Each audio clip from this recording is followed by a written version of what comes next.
Hello everyone, welcome to सतत ज्ञान। निराशाओं के बीच में एक खुशी का माहौल देखिए आ गया है। एक नई विज्ञप्ति आ गई है उत्तर प्रदेश में रिव्यू ऑफिसर की। इस विज्ञप्ति के बारे में मैं आपको इस वीडियो में A to Z जितनी जानकारी है वो देने का प्रयास करता हूं। आप लोग बड़े ध्यान से इसको देखिएगा। रजिस्ट्रेशन बहुत जल्द शुरू होने वाला है, आप कहिए कि हो ही जाएगा। उत्तर प्रदेश विधान परिषद सचिवालय लखनऊ, विज्ञापन संख्या आप देखेंगे 1/2020 है। दिनांक 17 सितंबर 2020 का ये नोटिफिकेशन है। इसमें बताया गया है कि उत्तर प्रदेश विधान परिषद सचिवालय में रिक्त पदों जिनका विवरण प्रस्तर 6 में दिया गया है पर भर्ती हेतु भारत के नागरिकों से ऑनलाइन आवेदन पत्र आमंत्रित किए जाते हैं। पदों से संबंधित अनिवार्य शैक्षिक अर्हताओं तथा वरीयान अर्हताओं का विवरण प्रस्तर 11 में दिया गया है। बात यहाँ पर देखिए, ऑनलाइन आवेदन प्रारंभ होने की तिथि है तो 18 सितंबर 2020। परीक्षा हेतु रजिस्ट्रेशन की अंतिम तिथि जो है वो 12 अक्टूबर 2020 है। ऑनलाइन परीक्षा शुल्क जमा किए जाने की अंतिम तिथि 13 अक्टूबर 2020 है और ऑनलाइन आवेदन पत्र स्वीकार किए जाने की अंतिम तिथि 16 अक्टूबर 2020 है। यानी कि 18 सितंबर से आपका रजिस्ट्रेशन स्टार्ट हो जाएगा और रजिस्ट्रेशन की अंतिम तारीख जो है वो 12 अक्टूबर है। अब देखिए, महत्वपूर्ण सूचना में इसमें क्या दिया हुआ है कि इस विज्ञापन में सम्मिलित समस्त पदों के लिए पृथक पृथक आवेदन पत्र प्रस्तुत किया जाना है तथा प्रत्येक पद के लिए पृथक पृथक परीक्षा शुल्क भी दिया जाना अपेक्षित है। यानी कि हर पद के लिए आपको अलग अलग से आवेदन करना है, उसका अलग अलग से शुल्क देना है। इस विज्ञापन में सम्मिलित पदों हेतु निर्धारित शैक्षिक अर्हताओं को प्राप्त करने हेतु यदि कोई अभ्यर्थी अंतिम वर्ष की परीक्षा में सम्मिलित हो रहा है तो वह भी आवेदन करने का पात्र है, किंतु प्रारंभिक परीक्षा की तिथि तक उक्त अर्हता में उत्तीर्ण होने से संबंधित प्रमाण पत्र अंक पत्र प्राप्त हो जाना आवश्यक है। प्रारंभिक परीक्षा में संबंधित आवेदन पत्र के साथ किसी प्रकार के शैक्षिक अभिलेखों की प्रतियां संलग्न किया जाना अपेक्षित नहीं है। प्रारंभिक परीक्षा में सफल होने वाले अभ्यर्थियों को मुख्य परीक्षा हेतु पृथक से आवेदन पत्र जमा करना होगा तथा पृथक से परीक्षा शुल्क भी देना होगा। यानी प्री आपका क्वालिफाई हो गया, मुख्य परीक्षा के लिए अलग से आपको फॉर्म भरना होगा, अलग से फी जमा करनी होगी। फोटो और हस्ताक्षर ऑनलाइन अपलोड किया जाना आवश्यक है। यानी ऑनलाइन ये प्रक्रिया आपका होगा, उसमें फ़ोटो और हस्ताक्षर भी आपके अपलोड किए जाएंगे जैसा कि बाकी परीक्षाओं के फॉर्म में किए जाते हैं। विशेष सूचना ये है कि बैंक में शुल्क जमा करने की अंतिम तिथि तक अभ्यर्थी द्वारा निर्धारित शुल्क जमा करने की स्थिति में ही उनका आवेदन पत्र स्वीकार किया जाएगा, जैसा कि हर परीक्षा में होता है। जमा किया गया शुल्क किसी भी स्थिति में वापस नहीं होगा। निर्धारित अंतिम तिथि तक शुल्क जमा किया जाना तथा निर्धारित अंतिम तिथि तक आवेदन प्रस्तुत किया जाना अभ्यर्थी का दायित्व है। तो ये हो गई थोड़ी वैकेंसी के बारे में। अब इसमें कुछ ये निर्देश हैं, आप लोग इसको देखिए, पढ़ लीजिए पॉज करके, जिसको पूरा पढ़ना है विज्ञप्ति। और साथ में इसमें जो इम्पोर्टेंट चीज़ें हैं वो मैं आपको बता देता हूँ। इसमें अब आप देखेंगे, जैसे फ़ीस की बात कर ली जाए कि फ़ीस कितनी है, तो आप देखेंगे इसमें फ़ीस सामान्य अनारक्षित के लिए 1050 है, अन्य पिछड़ा वर्ग के लिए 1050 है, अनुसूचित जाति के लिए 800, अनुसूचित जनजाति के लिए 800, आर्थिक रूप से कमज़ोर वर्ग उनके लिए भी 1050 है।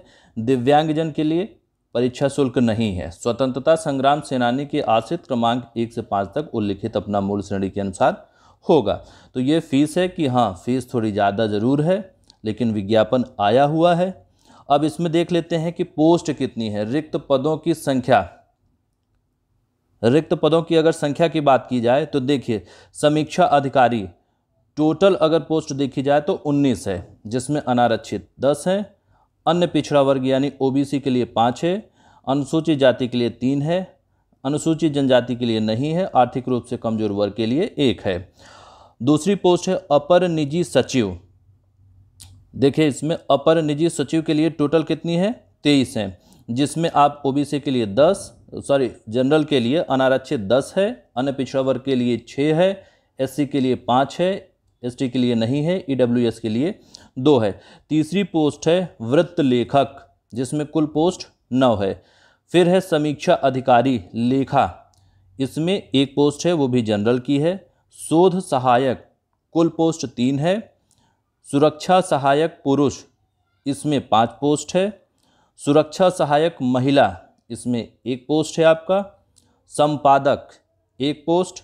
विशेष कार्याधिकारी प्रकाशन 1 पोस्ट। अनुसेवक में 10 पोस्ट है। तो ये कुल मिलाकर के 10 पोस्ट के लिए विज्ञप्ति जारी की गई है। रिक्तियों की संख्या देखिए घट बढ़ सकती है, इसने आयोग ने नोटिफिकेशन में दे दिया है। आरक्षण की स्थिति ये दिया गया है कि किस प्रकार से आरक्षण मिलेगा, इसको आप पॉज करके जिनको पढ़ना है वो पढ़ सकते हैं।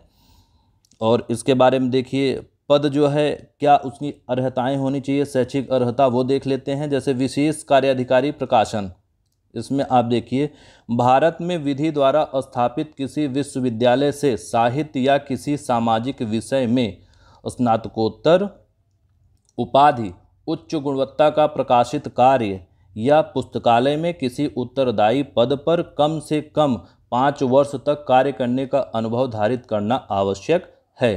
प्रतिबंध यह है कि ऐसे व्यक्ति को अधिमान दिया जाएगा जिसके पास पुस्तकालय विज्ञान या विधि में उपाधि हो और जिसे विधायी प्रक्रिया एवं संसदीय कार्य का अनुभव हो। दूसरा पोस्ट आप देखिए संपादक का है। संपादक के लिए भारत में विधि द्वारा स्थापित किसी विश्वविद्यालय से साहित्य अथवा किसी सामाजिक विषय में स्नातकोत्तर उपाधि धारित करना आवश्यक है।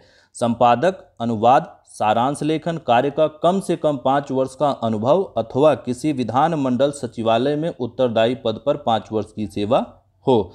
वृत्त लेखक के लिए देखिए माध्यमिक शिक्षा परिषद उत्तर प्रदेश की इंटरमीडिएट परीक्षा उत्तीर्ण होना आवश्यक है तथा हिंदी आशुलिपि में 140 शब्द प्रति मिनट और अंग्रेजी आशुलिपि में 120 शब्द प्रति मिनट की गति होनी चाहिए। मुख्य देखिए रूप से समीक्षा अधिकारी, भारत में विधि द्वारा स्थापित किसी विश्वविद्यालय की स्नातक उपाधि या सरकार द्वारा उसके समकक्ष मान्यता प्राप्त कोई अर्हता हो।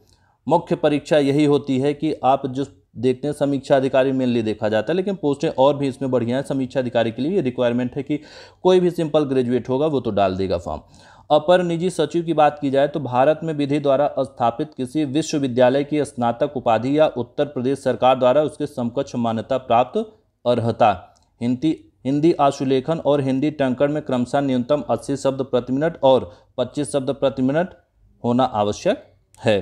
तो इसमें ये भी आपका देखिए अर्हता है। समीक्षा अधिकारी लेखा के लिए भारत में विधि द्वारा स्थापित किसी विश्वविद्यालय से अकाउंटेंसी सहित वाणिज्य में स्नातक उपाधि या सरकार द्वारा उसके समकक्ष मान्यता प्राप्त कोई अर्हता, सरकार द्वारा मान्यता प्राप्त किसी संस्था से कंप्यूटर एप्लीकेशन में ओ लेवल प्रमाण पत्र चाहिए। समीक्षा अधिकारी लेखा के लिए ओ लेवल का प्रमाण पत्र भी चाहिए।